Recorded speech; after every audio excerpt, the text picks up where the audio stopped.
All right, today I have a flat chicken wing and I'm going to show you how to eat it. Now, the flat is different from the drum, all right? This is the drum to my right. I'm going to actually eat that a little bit later, but we're talking about flats right now, all right? Now, look at the flat. They call it flat for a reason because it's flat on both sides, all right? You see, just like the earth, right? No, I'm just kidding. The earth's not flat. It's more of a rectangular shape. No, well, anyway, so you have this chicken wing right here, the flat part, and it has meat on the inside surrounded by two bones, and then there's meat on the outside of the bone. So it's kind of difficult to eat, but I'm going to show you how to eat it properly.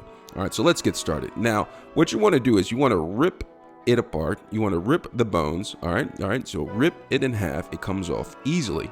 And now you have two pieces. All right, you have two pieces of the chicken. All right, now you have one side right here and one side right there. All right, what meat, a little bit more meat is on one side than the other, but it's all right. There's still absolute goodness if you ask me. Now, what I tend to do, I tend to take something like Frank's Red Hot Sauce Original, all right, and I put a little bit of Frank Red Hot Sauce on there. Sometimes I go overboard and put a lot in it, and then I get ready and I really get ready, and I eat it. Look at this. There's only one thing I can say about that. Absolute goodness, if you ask me. Absolute goodness.